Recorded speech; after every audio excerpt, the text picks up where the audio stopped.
You're scrolling, drifting through the endless static of the algorithm, waiting for the signal to cut through the noise.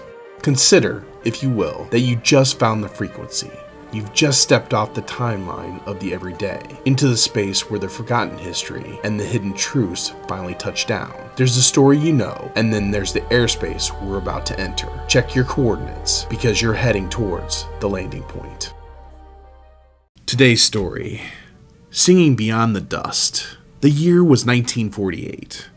In the rugged, coal-dusted hills of Butcher Hollow, Kentucky, a girl of only 13 years old stood at a crossroads that would terrify most grown women today. She was a child of the Depression, one of 8 siblings born into a cabin where the wallpaper was literally made of old Sears Roebuck catalogs to keep the wind out. Her father was a man who moved mountains, or at least parts of them, working deep in mines until his lungs turned as black as the coal he hauled.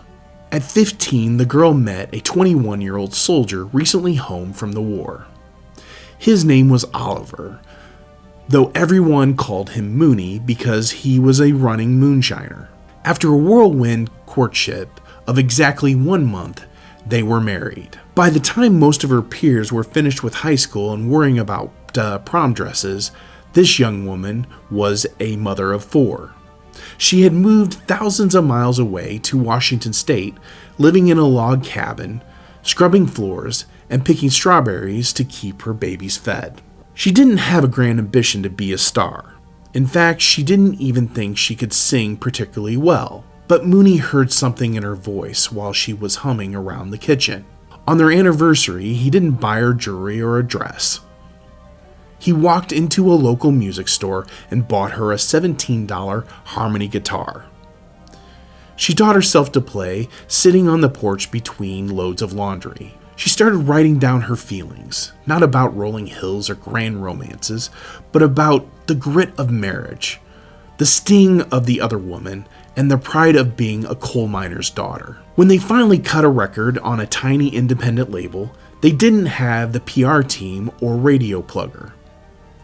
The young mother and her husband hopped into their old car with a cooler filled with bologna sandwiches and drove from radio station to another across the country. They'd walk into the booth, hand the DJ a copy of the record, and ask just once for a spin. The homemade grit turned a Kentucky girl into the first lady of country music. She would go on to win 3 Grammys, sell 45 million albums, and become the first woman ever Entertainer of the Year by the Country Music Association. She sang the truth of the American woman, from the hollers of Appalachia to the stages of the world, never once forgetting the scent of the coal dust or the feel of the $17 guitar. Her name is Loretta Lynn, and whether you realize it or not, this is The Landing Point. Thank you for watching today, The Landing Point.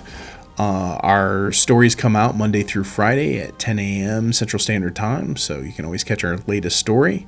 I'd like to thank our sponsor, Roadrunner Real Estate. They're a full-service real estate company that can help you with both your real estate, residential and commercial needs, both buying and selling and leasing for the commercial side. If you haven't done so already, please go out to our YouTube page and subscribe so you can get our latest stories that come out. If you want our latest updates, please go to our Facebook page and follow and like that. And then for those of you that enjoy just listening to stories when you're out on the drive, we do have our podcast too that you can hear the same stories. Thank you for listening to today's story, and we'll catch you next time.